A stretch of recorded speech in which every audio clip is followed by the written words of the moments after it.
जो solid state हमारी होती है मैटर की, उसकी हम एक ऑब्जर्वेशन से हम स्टार्ट करते हैं कि जो सॉलिड स्टेट होती है किसी भी मैटर की, उसमें जो एटम्स होते हैं अपनी पोजीशन पर फिक्स्ड होते हैं। और जैसे ये दिखाया हुआ है यहाँ पर, ये जो आपको ये प्लस प्लस दिख रहे हैं, ये एटम्स हैं, अपनी पोजीशन पर फिक्स्ड हैं। ये एटम्स, ये जो एटम्स हैं, इनके बीच में इलेक्ट्रॉन्स मूव कर सकते हैं इजीली।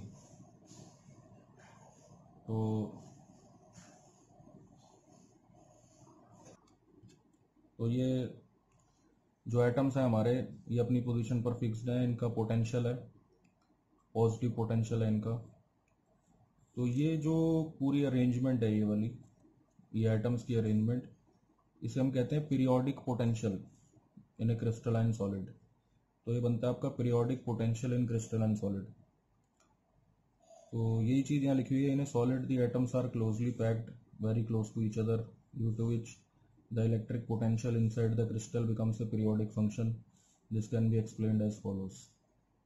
तो जो एटम्स होते हैं अपनी पोजीशन पर फिक्स्ड होते हैं, इस वजह से जो पोटेंशियल होता है वो पीरियोडिक नेचर का हो जाता है। पीरियोडिक नेचर का पोटेंशियल है कि मतलब पोटेंशियल इंक्रीज होगा, फिर बीच में खाली, फिर यहाँ पर इंक्रीज हो जाएगा पॉजिटिव के पास, फिर यहाँ बीच में कम हो जाएगा। तो ये जो वेव यहाँ पर मैंने ड्रॉ की है, ये पोटेंशियल की वैल्यू को शो कर रही है। पोटेंशियल बढ़ रहा है, घट रहा है, बढ़ रहा है, घट रहा है, इस तरह से। तो इस तरह के पोटेंशियल में जब इलेक्ट्रॉन मूव करता है, तो उसकी जो स्टडी होती है उस इलेक्ट्रॉन की, वो हम पढ़ेंगे। उसकी जो स्टडी होती है इलेक्ट्रॉन की, इलेक्ट्रॉन एक वेव है, तो उसकी जो वेव इक्वेशन होती है इलेक्ट्रॉन की, वो हमारी होती है Schrödinger wave equation.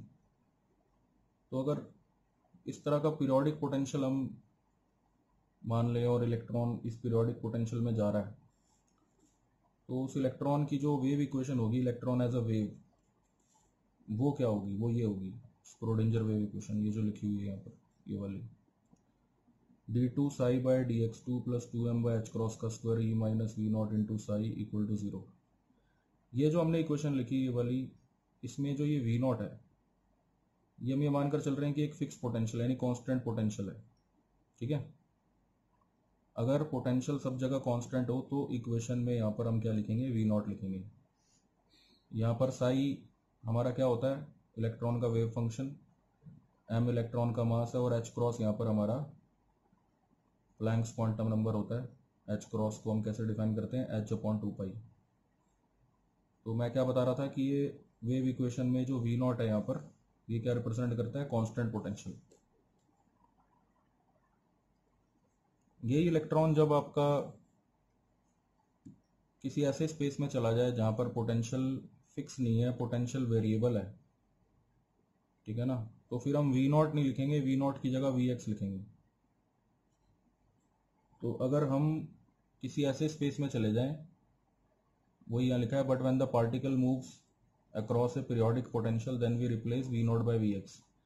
We naught की जगह हमने यहाँ पर वी एक्स लिख दिया। ये वी एक्स क्या है? वी एक्स का फंक्शन है, मतलब जो पोटेंशियल है वो एक्स के साथ साथ चेंज हो रहा है। एक्स की वैल्यू चेंज होगी तो पोटेंशियल भी चेंज होगा। अब ये जो वेव इक्वेशन बन गई आपकी, इसमें वी नॉट की जगह वी एक्स लेकर, इसे अगर हम सॉल्व करें, तो इसको सॉल्व करने से जो वेव फंक्शन आएगा उसको हम यू से डिनोट करेंगे, क्योंकि हम सिर्फ एक ही डायमेंशन लेकर चल रहे हैं एक्स, कि एक्स एक्सिस में पोटेंशियल वेरी कर रहा है। तो इसकी जो सोल्यूशन होगी उसको यू से डिनोट करेंगे, इस वेव इक्वेशन की सोल्यूशन को, और वो ये होगी U x plus a, U k x plus a is equal to e की power plus minus iota k a U k x. U इसलिए लिखा है क्योंकि हम सिर्फ अलॉन्ग एक्स एक्सिस इसको सॉल्व कर रहे हैं, तो इसलिए साई नहीं लिखेंगे, यू लिखेंगे। अब ये जो इक्वेशन आई, जो ये बॉक्स में लिखी है, ये इसकी सोल्यूशन है। स्क्रोडिंजर वेव इक्वेशन की सोल्यूशन ये है। ये चीज हमें ये बताती है कि जैसे यहाँ ब्रैकेट में लिखा है एक्स प्लस ए, तो यहाँ लिखा है एक्स। इससे पता चलता है कि जो इसकी सोल्यूशन है वो पीरियोडिक नेचर की है, कि एक्स में ऐड ए करोगे तो उससे कोई फर्क नहीं पड़ेगा।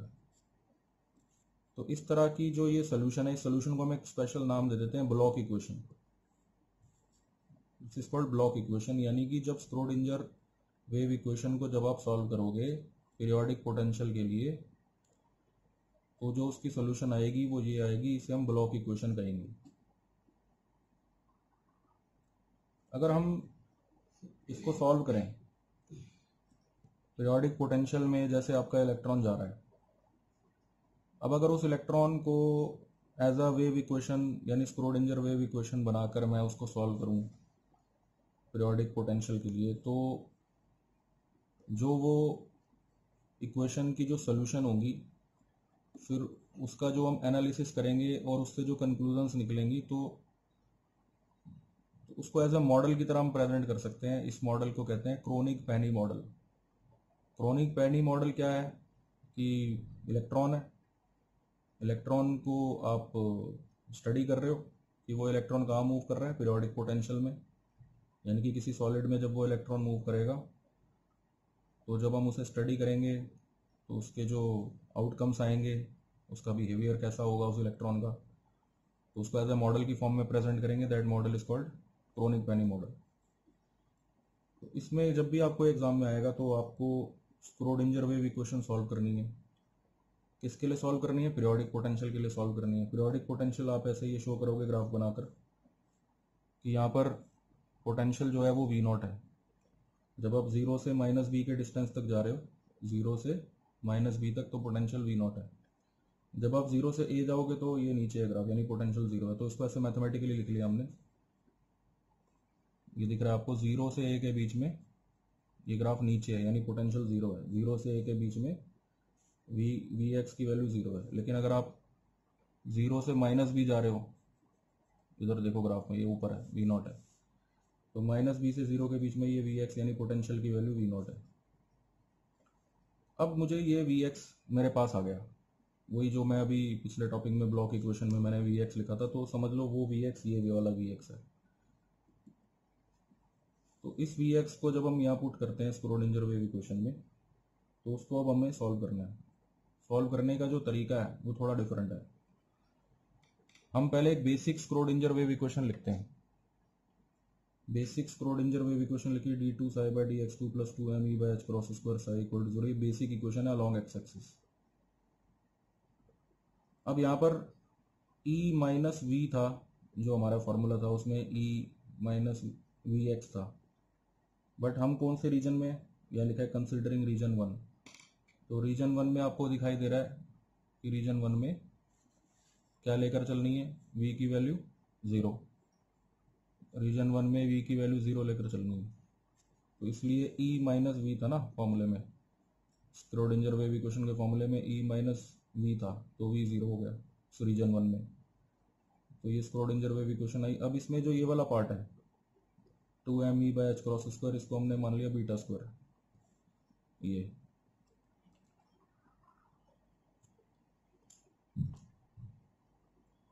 तो उसको जब बीटा स्क्वायर आपने पुट किया, पुट करने के बाद तो ये बन गया आपका D two psi one. Psi one इसलिए लिख रहे हैं कि रीजन वन है, तो D two psi one by D x two plus beta square psi one equal zero. तो ये स्क्रोडिंजर वेव इक्वेशन होगी। इसको जब आप, ये देखो एक सेकंड ऑर्डर की डिफरेंशियल इक्वेशन है, तो इसको सी एफ पी आई वाले मेथड से हम जब सॉल्व करेंगे, तो सॉल्व करने से जो हमें मिलेगा वो ये, इसकी सोल्यूशन ये मिलेगी, psi one equal to A E raise to the power iota beta x plus B E raise to the power minus iota beta x. इसको सॉल्व करके ये मिलेगा वेव फंक्शन साई वन। तो ए और बी यहाँ पर क्या है, कॉन्स्टेंट्स हैं। अब आ जाते हैं रीजन टू के ऊपर। हमने जो डिफाइन किया मैथमेटिकली रीजन टू हमारा जीरो से माइनस बी के बीच में है, उसमें पोटेंशियल वी नॉट है, जो भी पहले आपको ग्राफ दिखाया था उसमें। तो इसलिए यहाँ पर E माइनस ये वी नॉट इसलिए लिखा है क्योंकि रीजन टू में पोटेंशियल वी नॉट है। तो यहाँ पर हम ये मानकर चलते हैं कि E छोटा है वी नॉट से, मान लिया वैसे ही, क्योंकि हम इसको रियल वे में सॉल्व करना है, तो दैट्स वाई ये नेगेटिव नंबर होगा। E छोटी वैल्यू माइनस बड़ी वैल्यू नेगेटिव नंबर होगा, तो इसलिए एक माइनस का साइन हमने खुद ही लगा दिया यहाँ पर, क्योंकि एक माइनस तो आएगा ही आएगा, तो एक माइनस हमने लगा दिया। उससे फिर हमने ये जो साई टू के आगे वाला पार्ट है ये वाला, इसे अल्फा स्क्वायर माना। जब आप इसे अल्फा स्क्वायर पुट करते हो तो ये आपकी डिफरेंशियल इक्वेशन ये बन जाती है। इसको भी जब आप सॉल्व करोगे CFPI वाले मेथड से तो इसकी सोल्यूशन ये आएगी। सीधा सोल्यूशन याद रखनी है हमें, सी ई की power alpha x plus D की पावर माइनस अल्फा एक्स। तो ये जो साई वन साई टू है ये रीजन वन और रीजन टू के वेव फंक्शन है हमारे, जो कि सॉल्व करके आए हैं स्क्रोडिंजर वेव इक्वेशन को। तो ये जो वेव फंक्शन हमने लिया था अभी, सॉरी जो पीरियोडिक पोटेंशियल हमने लिया था, इस पीरियोडिक पोटेंशियल का जो पीरियड है वो पीरियड का मतलब ये होता है कि जैसे यहाँ से ये ऊपर जा रहा है, फिर उसके बाद नीचे आया, फिर दोबारा ऊपर जा रहा है, फिर नीचे आया, फिर ऊपर जा रहा है। तो यानी कि जहाँ से ऊपर चलना स्टार्ट हुआ फिर उसके बाद दोबारा ऊपर चलना स्टार्ट हुआ, तो ये जो डिस्टेंस है ये वाला, ये इसका एक पीरियड है, रिपीटेटिव यूनिट। तो इसके पीरियड की लेंथ कितनी है, बी इधर और ए इधर, टोटल मिला के इसका पीरियड हुआ ए प्लस बी। ब्लॉक इक्वेशन के अकॉर्डिंग जो इसकी फाइनल सोल्यूशन ब्लॉक इक्वेशन को सॉल्व करके हमारे पास आता है वो आता है यू एक्स प्लस ए की power plus minus iota k a upon U x into U x. तो इसमें हम कंबाइंड वे में सोल्यूशन लिख रहे हैं तो हम साई फंक्शन यूज़ करते हैं, साई एक्स प्लस जो पीरियड है ए plus B is equal to e की power minus iota k a plus b psi x. तो ये ब्लॉक इक्वेशन लिखी मैंने, जो कि इनको पीरियोडिक पोटेंशियल के लिए जब हम वेव इक्वेशन को सॉल्व करेंगे तो वो फाइनल सॉल्यूशन इस फॉर्म में आनी चाहिए। तो ये बाउंड्री कंडीशन सब हमें लेके चलनी है। सबसे पहली जो बाउंड्री कंडीशन है उसके दो पार्ट है। बाउंड्री का मतलब होता है जैसे एक रीजन में वेव फंक्शन साई वन है, दूसरे रीजन में वेव फंक्शन साई टू है, तो दोनों की जो बाउंड्री है, जैसे x इक्वल टू 0 पर एक बाउंड्री है, तो उस बाउंड्री पर इन दोनों वेव फंक्शन की वैल्यू बराबर होनी चाहिए, इसे बाउंड्री कंडीशन कहते हैं। यानी कि x को 0 लें अगर हम साई वन में, साई वन ब्रैकेट में 0, तो वही सेम साई टू की वैल्यू 0 पर होनी चाहिए, साई टू ब्रैकेट में 0। This is the first boundary condition का पहला पार्ट है। इसी तरह से दूसरी फर्स्ट बाउंड्री कंडीशन का दूसरा पार्ट है, इनके डेरिवेटिव भी बराबर होने चाहिए। यानी del psi one by del x की वैल्यू x इक्वल टू 0 पर, del psi two by del x की वैल्यू x इक्वल टू 0 पर, ये भी बराबर होनी चाहिए। ये हमारी पहली बाउंड्री कंडीशन का दूसरा पार्ट है। इन बाउंड्री कंडीशन को सेटिस्फाई करवाते हैं। जैसे साई वन की वैल्यू जो हमने फाइंड की, अगर उसमें x की जगह 0 रख दिया जाए तो ये बनता है ए ई की पावर 0 प्लस बी ई की पावर 0। और इसी तरह से जो साई टू की वैल्यू हमने फाइंड की उसमें भी अगर x को 0 रख दिया जाए तो ये बनता है सी ई की पावर 0 प्लस डी ई की पावर 0। यानी कि ये फर्स्ट इक्वेशन आ जाती है ए plus B is equal to C plus D, पहली बाउंड्री कंडीशन के पहले पार्ट से। दूसरी बाउंड्री कंडीशन को निकालने के लिए हमें इसको डिफरेंशिएट करना पड़ेगा। साई वन को डिफरेंशिएट करेंगे, साई टू को डिफरेंशिएट करेंगे, और डिफरेंशिएट करने के बाद फिर x को 0 रखेंगे दोनों साइड। तो उससे फिर ये अब आपको समझ आ रहा है कि जो साई वन का ये एक्सप्रेशन था वो ये था। इसको पहले तो आप डिफरेंशिएट करो, डिफरेंशिएट करके जो भी आएगा ये डंडा डाल के लिखा है, लाइन डाल के कि x को उसके बाद 0 रखना है। इसके बाद दूसरे फंक्शन को भी आप पहले डिफरेंशिएट कर लो, फिर उसके बाद लाइन डालकर x को 0 पुट करना है। तो पहले से डिफरेंशिएट किया, ठीक है ना, ये आपको नजर आ रहा है चेन रूल से डिफरेंशिएट हुआ, जो कोफिशिएंट था वो आगे आ गया, यहाँ भी डिफरेंशिएट हुआ, ये भी डिफरेंशिएट हुआ। उसके बाद फिर 0 रखा है x को, तो उससे ये second boundary first boundary condition का सेकंड पार्ट आ गया, ये वाला, ठीक है। इसी तरह से जो सेकंड बाउंड्री कंडीशन है हमारी, पहली बाउंड्री तो हमने x इक्वल टू 0 पर ली थी, अब दूसरी बाउंड्री हम लेते हैं x equal to minus B पर। तो इसमें भी सेम वही दो पार्ट होंगे इसके, बस उसमें हम ये ब्लॉक इक्वेशन का थोड़ा सा बीच में इन्वॉल्व करेंगे। x equal to minus B पर और x इक्वल टू ए, यानी कि जो दो कॉर्नर पॉइंट्स हैं, देखो जो आपका पीरियोडिक फंक्शन है वो बीच में जो उसका सेंटर पॉइंट है that is x equal to 0, एक बाउंड्री तो हुआ है x इक्वल टू 0 पर, जो कि हम कर चुके हैं। फिर उसके बाद जो आउटर वाली दो बाउंड्रीज हैं, जैसे मैं यहाँ आपको शो करता हूँ,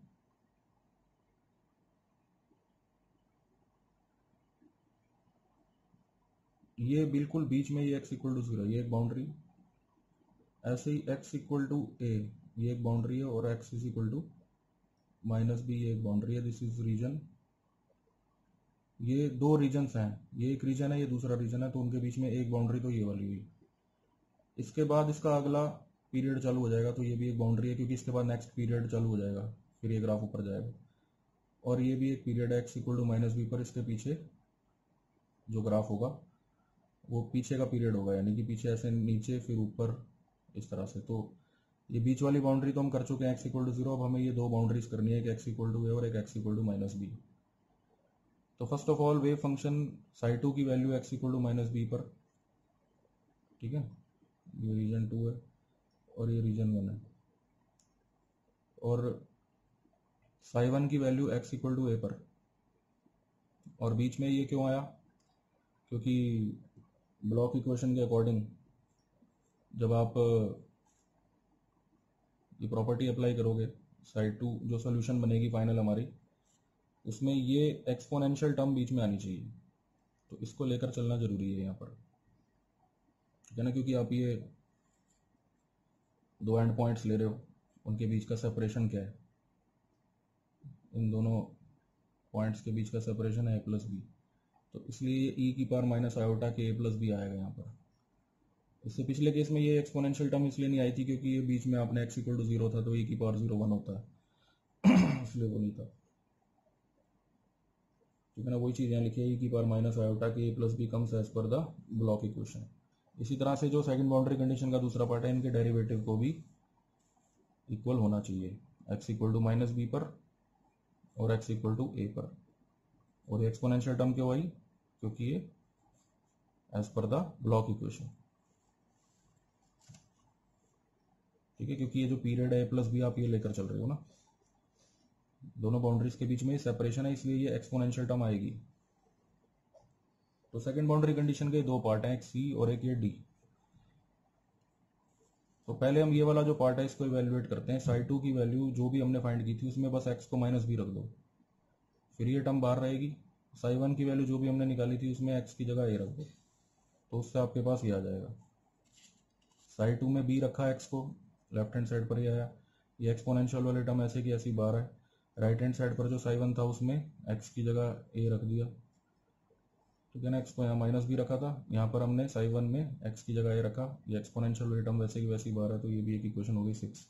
इसी तरह से इसको पहले जो ये वाली बाउंड्री कंडीशन आपने बनानी है इसका डी पार्ट, तो पहले आप इसको साई 2 को डिफरेंशिएट करोगे, साई 1 को डिफरेंशिएट करोगे, डिफरेंशिएट करने के बाद फिर x को माइनस बी रखोगे, यहाँ पर डिफरेंशिएट करने के बाद फिर आप x को a रखोगे और साथ में एक्सपोनेंशियल टर्म आएगी। तो आपने पहले डिफरेंशिएट कर लिया, फिर x को माइनस बी रखा, यहाँ पर डिफरेंशिएट कर लिया, फिर उसके बाद x को a रखा, एक्सपोनेंशियल टर्म ये बाहर आएगी। उसके बाद हमें इन चारों इक्वेशन को सॉल्व करना है, मतलब सॉल्व करके दिखाना नहीं है, जस्ट वो चारों इक्वेशन आपने लिख दी और ये जस्ट आपने ये लिखना है बस कि आफ्टर सॉल्विंग। तो ये आप किसी तरह से याद कर लो कि ये सोल्यूशन आएगी चारों इक्वेशन को सॉल्व करके, beta square minus alpha square upon 2 alpha beta sine beta A plus cos hyperbolic alpha beta plus into cos beta is equal to cos A plus B K. तो ये इसकी solution है, चारों boundary condition को जब हम solve करेंगे तो ये रिलेशन आएगी। इसमें एक और स्पेशल केस लेते हैं कि जो बी है यानी कि जो रीजन 2 है उसकी विड्थ को ऑलमोस्ट 0 ले लेते हैं, B tends to 0। Special case है, चलो वैसे ही जब देखो एंगल छोटा होता है तो साइन थीटा को थीटा ले लेते हैं, तो साइन अल्फा बीटा को अल्फा बी को अल्फा बी ले लेंगे, sine theta becomes nearly theta, और कॉस 0 नियरली 1 होता है क्योंकि आप बी को अप्रोचिंग टू 0 ले रहे हो, तो इसलिए कॉस 0 ये नियरली 1 हो गया। अब इसको आपने यहाँ पुट किया, साइन अल्फा बीटा की जगह साइन अल्फा बी की जगह अल्फा बी आ गया, ठीक है। और जो ये कॉस हाइपरबोलिक अल्फा बी है इसकी वैल्यू 1 हो गई। कॉस हाइपरबोलिक हो या नॉर्मल कॉस हो, जब आप एंगल छोटा लोगे तो 1 आएगा, तो इसलिए वो कॉस हाइपरबोलिक भी यहाँ पर 1 हो गया। इसके बाद ये बीटा स्क्वायर और अल्फा स्क्वायर जो हमने लेट किए थे, जो दो स्क्रोडिंजर इक्वेशन लिखी थी रीजन 1 और रीजन 2 की, उसमें बीटा स्क्वायर और अल्फा स्क्वायर की वैल्यूज अगर डाल दें तो ये जो फैक्टर है beta square minus alpha square upon 2 alpha beta इसकी वैल्यू बनती है mv0 upon alpha beta H cross का स्क्वायर। तो ये भी यहाँ पुट करेंगे हम, इधर यहाँ पुट करने के बाद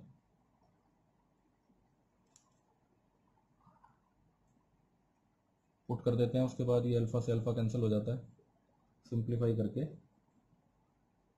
यहाँ पर हमने ए से ऊपर मल्टीप्लाई, ए से नीचे मल्टीप्लाई किया, बीटा ए इसको अलग कर दिया, एच क्रॉस को अलग कर दिया, एच क्रॉस के स्क्वायर को, फिर इसके पी मान लिया, पी मतलब मोमेंटम, इसको पी रखा वहाँ पर। तो उससे फाइनल इक्वेशन बनी। अगर मोमेंटम ज़ीरो कर दिया जाए, if we assume that P equal to zero, तो sine zero sorry zero into something ये ज़ीरो हो जाएगा, into cos beta equal to cos k, यहाँ पर कॉस से कॉस भी कट गया, बीटा इज इक्वल टू के, ए से ए भी कट गया, beta equal to k, squaring both side, beta square is equal to k square, putting beta square in the above equation as found earlier. तो बीटा स्क्वायर बनता है 2me बाई एच क्रॉस का square. जो आपने शुरू में beta square find किया था पहली स्क्रोडिंजर वेव इक्वेशन से, उसमें बीटा स्क्वायर की जगह के स्क्वायर डाल दोगे, ठीक है ना, तो ये आएगा। हाँ, तो उसमें उस इक्वेशन में जो बीटा स्क्वायर को अगर हम के स्क्वायर डालेंगे तो बीटा स्क्वायर की जगह के स्क्वायर लिखने से के स्क्वायर की वैल्यू आ जाएगी 2me by H cross square. तो यहाँ से अगर मैं ई फाइंड करूँ एच क्रॉस के स्क्वायर अपॉन 2m, ये ई आती है एनर्जी। अब फाइनल कंक्लूजन देनी है हमें क्रोनिक पेनी मॉडल की। उसमें हम ये लिखेंगे कि जो हमने फाइनल सोल्यूशन निकाली थी उसमें जो P sign beta A upon beta A plus cos beta A को बीटा ए के रिस्पेक्ट में अगर हम प्लॉट करें तो ऐसे ये वेव जैसा ग्राफ आता है। तो यहाँ पर इस ग्राफ में इन पॉइंट्स को जो मैंने शेड शो किया है यहाँ पर, ये यहाँ पर डिसकंटिन्यूटी होती है इन पॉइंट्स पर, ठीक है।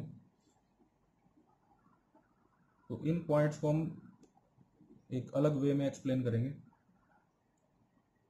ये जो डिसकंटिन्यूटीज हैं यहाँ पर,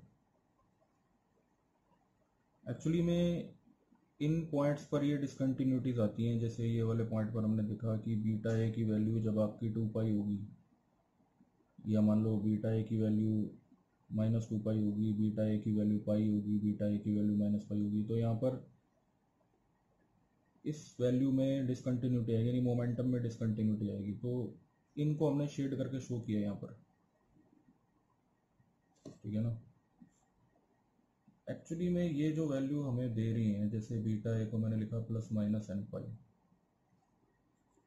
तो बीटा मेरे पास आ गया ±n पाई बाई ए, ठीक है। ये जो बीटा की वैल्यू है, बीटा बेसिकली फेज कांस्टेंट है इलेक्ट्रॉन एज ए वेव का।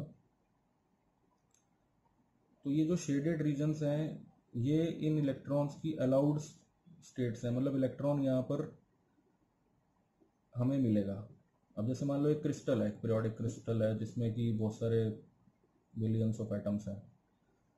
तो इलेक्ट्रॉन जो होते हैं अपनी जगह बनाते हैं उन क्रिस्टल्स के बीच में, ठीक है ना, पीरियोडिक वे में। तो वो जो जहाँ पर इलेक्ट्रॉन हमें मिलते हैं कि अलाउड जो मोमेंटम की वैल्यू होती है इलेक्ट्रॉन भाई यहाँ पर हमें मिलेगा, इधर झुंड लगा के बैठा हुआ है इलेक्ट्रॉन, बैठे हुए हैं और बीच में कुछ नहीं है, यहाँ बैठे हुए हैं। फिर यहाँ बीच में ये जो वाइट है यहाँ कुछ नहीं है, फिर यहाँ शेडेड यहाँ इलेक्ट्रॉन्स हैं, यहाँ इलेक्ट्रॉन्स हैं, यहाँ बीच में कुछ नहीं है। तो पीरियोडिक वे में जो इलेक्ट्रॉन्स का डिस्ट्रीब्यूशन है, इलेक्ट्रॉन्स का जो डिस्ट्रीब्यूशन जो पीरियोडिक है यहाँ पर, तो ये जो शेडेड पार्ट्स होते हैं ये हमारे ब्रिलॉइन जोन्स माने जाते हैं। कि पीरियोडिक क्रिस्टल में जब आपकी पोटेंशियल पीरियोडिक हो जाता है तो इलेक्ट्रॉन्स की जो अरेंजमेंट होती है वो बीच में पीरियोडिक वे में जहाँ जहाँ पर इलेक्ट्रॉन्स एक साथ बैठते हैं वो भी एक्चुअली में उनका जो अरेंजमेंट होती है इलेक्ट्रॉन्स की वो भी पीरियोडिक होती है। तो आपके जो जिन जगहों पर इलेक्ट्रॉन्स बैठते हैं पीरियोडिक वे में वो सारे एक तरह से वो भी एक तरह का यूनिट सेल हो गया, इलेक्ट्रॉन्स का यूनिट सेल। कि जैसे इलेक्ट्रॉन्स एक जगह पर बैठे हैं, दूसरी जगह पर भी वैसे ही बैठे होंगे, तीसरी जगह पर भी वैसे ही बैठे होंगे। जैसे आप ये समझ लो कि बहुत सारे लोगों को एक जगह पर मैंने छोड़ दिया और उनको कहा कि भाई आप 10-10 का ग्रुप बना लो या 20-20 का ग्रुप बना लो और इक्वल डिस्टेंस पर बैठ जाओ और उनके बीच में कुछ नहीं होना चाहिए। तो वो चीज़ यहाँ पर हमें देखने को मिलती है। पीरियोडिक पोटेंशियल अगर होता है तो जहाँ पर अलाउड इलेक्ट्रॉन्स हैं वो हमारी ब्रिलॉइन जोन्स बनती हैं, जहाँ पर वो इलेक्ट्रॉन्स एक जैसे एक साथ एग्जिस्ट करते हैं इक्वल इक्वल डिस्टेंस पर, तो इलेक्ट्रॉन्स का यूनिट सेल हो गया वो, तो उनको हम ब्रिलॉइन जोन्स कहते हैं। ये इसकी सबसे बड़ी कंक्लूजन है केपी मॉडल की, क्रोनिक पेनी मॉडल की। तो जैसे मैंने अभी बताया आपको ब्रिलॉइन जोन्स होती हैं, तो ये इसकी कंक्लूजन होती है हमारे क्रोनिक पेनी मॉडल की। तो इसको और थोड़ा डिटेल में समझने के लिए हम एक एनर्जी वर्सेस मोमेंटम का ग्राफ बनाते हैं। इसे ई के डायग्राम कहते हैं। ई मतलब एनर्जी, के मतलब मोमेंटम। तो इस जैसे आप ये देख रहे हो, ये वाला जो स्पेस है -π/a से लेकर +π/a के बीच में, यहाँ पर ये ग्राफ कॉन्टिन्यूस है, बीच में यहाँ ये डिसकंटिन्यूटी है, फिर यहाँ पर कॉन्टिन्यूस है, ठीक है ना। तो ये जो हमारी अलाउड स्टेट्स हैं, इलेक्ट्रॉन्स यहाँ पर पाए जाएंगे। तो ये फर्स्ट ब्रिलॉइन जोन हो गई। फिर यहाँ बीच में कुछ नहीं होगा क्योंकि यहाँ डिसकंटिन्यूस है, यहाँ इलेक्ट्रॉन्स होंगे, यहाँ होंगे, तो ये सेकंड ब्रिलॉइन जोन होगी। इसके बाद हमारा नेक्स्ट टॉपिक है effective mass of electron. Electron as a particle जब किसी क्रिस्टल के अंदर होता है तो उसके जो मोशन है वो रिस्ट्रिक्टेड होता है, मोशन उसका फ्री नहीं होता है इलेक्ट्रॉन का कभी भी। उसका रीज़न ये है क्योंकि देखो इलेक्ट्रॉन के ऊपर बहुत सारे एटम्स का पोटेंशियल एक्ट कर रहा होता है, पॉजिटिव पोटेंशियल, तो इसलिए उसका जो एक्चुअल मास हम लेकर हमें चलना चाहिए, हम वो नहीं लेकर चलेंगे।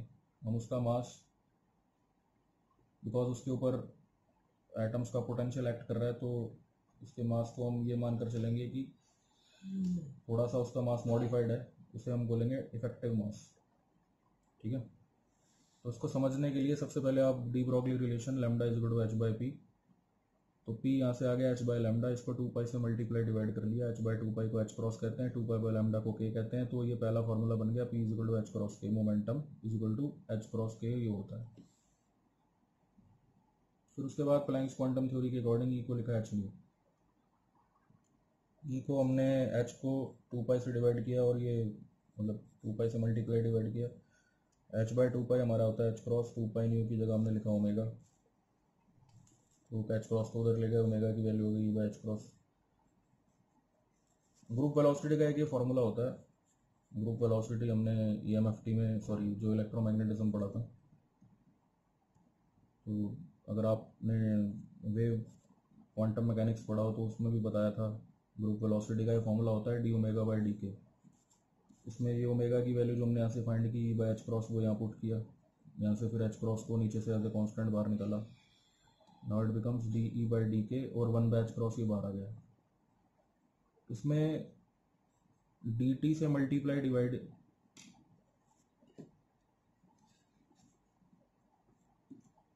सॉरी डिफरेंशिएट किया दोनों तरफ हमने t के रिस्पेक्ट में, v की डिफरेंशिएशन की dv/dt, और वही d/dt हमने यहाँ लिखा राइट हैंड साइड पर। तो नीचे ये dt आने की वजह से ये dt इंटू डी के हो गया, ऊपर d² हो गया।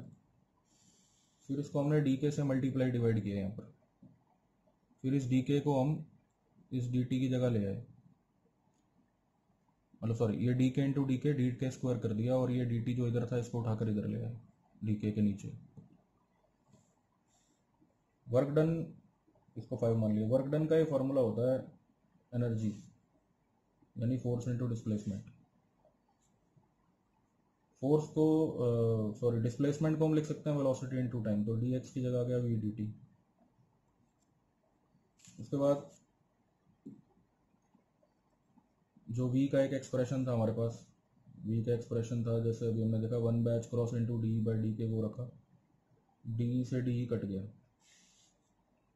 तो हमारे पास ये आ गया f/h क्रॉस, h क्रॉस इसके नीचे इज इक्वल टू dk/dt, ठीक है। तो dk/dt की वैल्यू हमें यहाँ पुट करनी है 5 में, ये जो dk/dt है f/h क्रॉस, इसको उठाकर 5 में रखना, तो वहाँ रखा, इधर रख दिया, तो इससे dv/dt हमारे पास ये आ गया 1/h cross d2e/dk2 into f/h cross.